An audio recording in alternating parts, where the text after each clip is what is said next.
Welcome back to Dungeon Brew, everyone. We are back into our world building series, and today John and I are going to talk about cosmos and planes.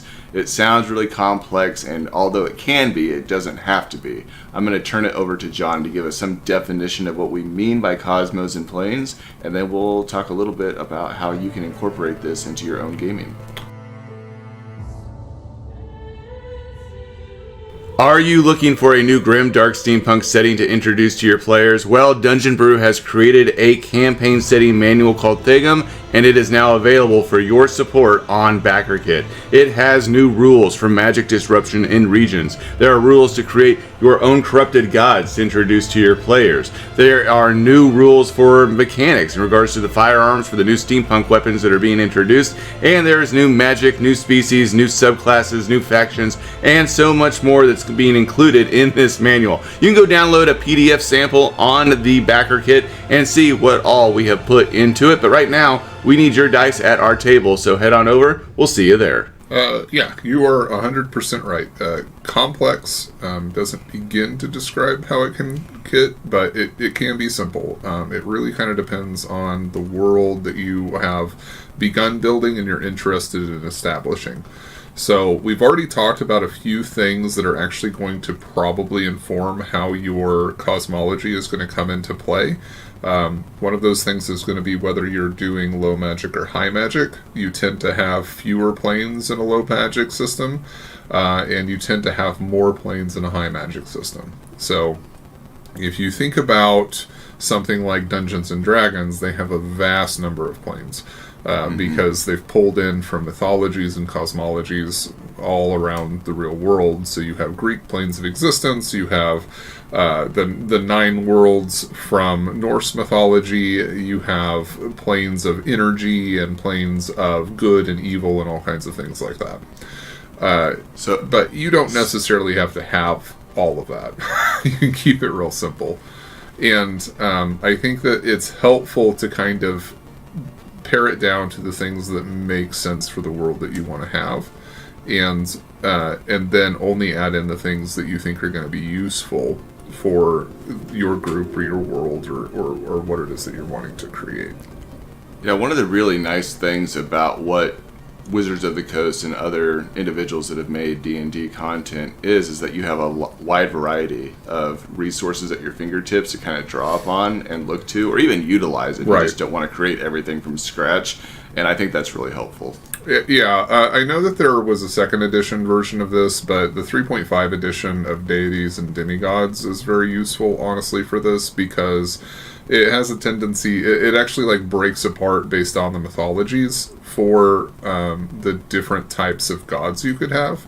And so you can look at, for instance, Greek cosmology or Greek religion, and then pull all the gods. They're going to stat them out. They're going to give you information about it. And obviously, it's for 3.5, so there's some translation involved. But it then gives you an idea of what that cosmology looks like. And you're right. It really is useful for just kind of like having something to look at for a reference point when you're starting this process. So at its like most core element, and when you're trying to create this for your own world, John, what are you looking at in terms of cosmos and planes? Are you usually looking at everything within the same material world?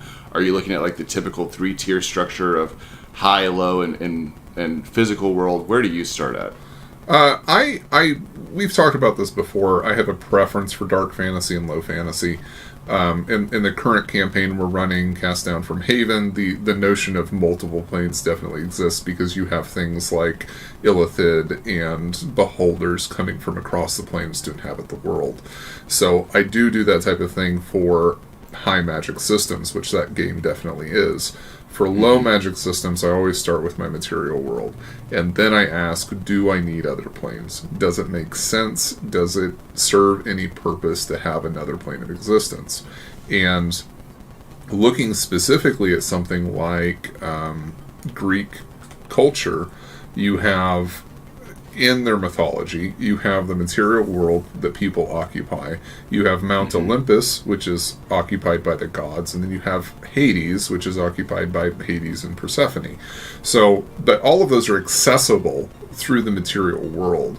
So you could make an argument that it's a 3-plane system, but you could also make the argument that it's only one plane.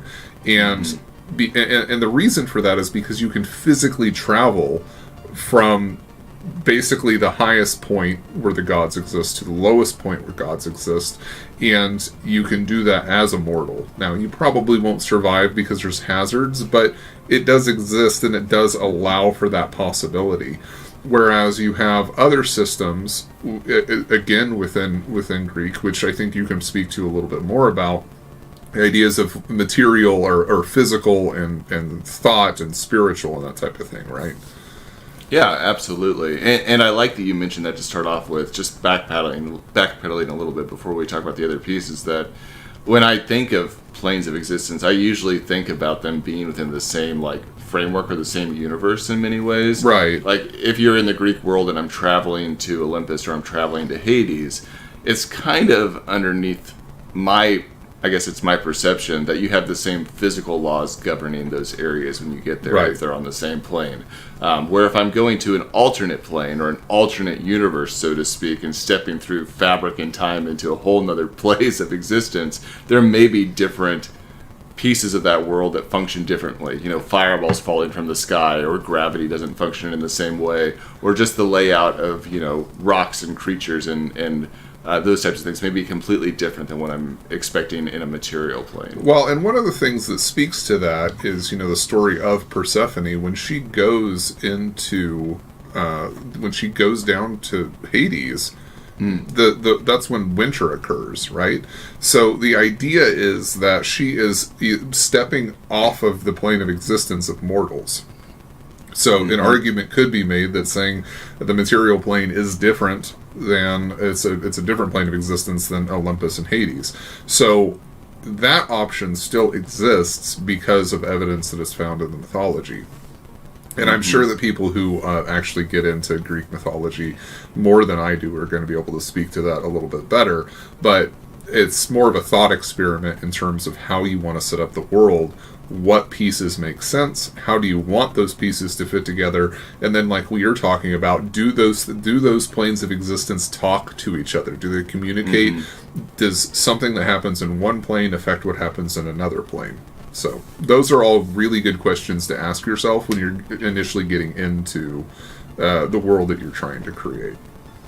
Yeah, and what you were kind of proposing earlier for me to jump into goes right along with that. It's right. called the Hermetic Principles, and they come out of Greece, and it's this idea about how there's multiple planes of correspondence, and they're all around manifestation and life and being, but they talk to each other. And so what happens in one plane impacts what happens in another plane because they all function essentially in tandem with one another. And typically it's broken up into 3 planes. You have the physical plane, the mental plane, and the spiritual plane. And then those themselves are broken up into 7 minor planes that are then broken up again into 7 subplanes. So it gets really complex. Right. And they all revolve around how matter and ethereal substance and energy all play in these different planes. If you guys want to research it, you can go look into it and really make your Greek world intense and have multiple layers.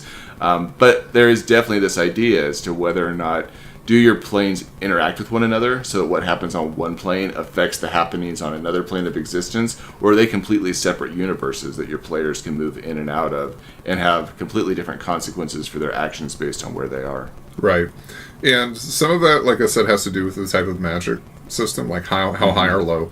The other thing has to do with the type of religion that you've tried to establish during the course of your world building so far. Because the role that gods play in the world itself affect how the cosmology makes sense. So if you're talking about something that's closer to like a Christian cosmology, where you have heaven and hell and then you have earth, then it's basically a notion of like good and evil, or good and sinners, or something along those lines. But you have Greek cosmology, right? So you could have the physical, you could have the mental, you could have the spiritual. You have Christian, which could be good, evil, and material. You can have notions of a material world that is then surrounded by things like elemental planes of existence, so fire, water, earth, air. And you could even add in a spiritual plane there if you wanted to add in another plane. So all of these are options that are relatively simple and kind of easy to grasp in the sense of how do I envision this world fitting within the cosmos. And what does the mythology, what does the lore, what does the religion say about that? Because there's going to be some feedback between the world you're creating and the cosmos you're creating, and you have to think about, how does something like having a good plane and an evil plane affect the way the world is represented? How does something like having elemental planes of existence affect the way that people view the cosmos and view their own place in the world? So it gets into preference at this stage, which a lot of world building is preference, but in this one specifically, it gets into a lot of preference as the world builder, in addition to how does that then come across to the players and to anybody who's interacting with the world you've created. And I think it's important for you to know that you really can't mess this up. No, you can hard. really play with this and have a lot of fun with it.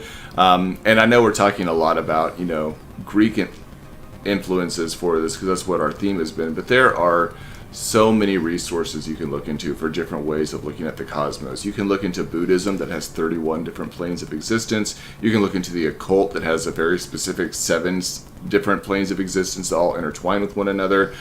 Look into contemporary pagan religions and like the Summerland and how that plays in with your world, or all the D&D resources that are out there. Like, there are a lot of starting points to kind of dive into this that already kind of lay out the groundwork for you to make this work within your fantasy world.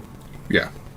I would agree with that, definitely. So, take your time, have fun, do a little research, find things that inspire you. You've already been doing the inspiration piece right from the get-go.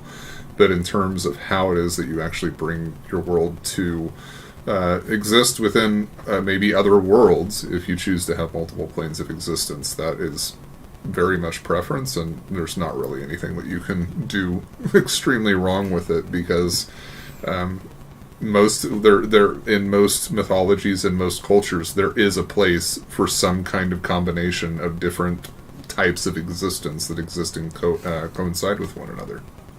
Yeah, and just to end it on a positive note, it's okay if your characters are confused by your conceptualization, because we don't know what the fuck is going on out there in the cosmos either. Yeah, there's plenty of confusion in our own world about it, so they don't need to understand it. Judge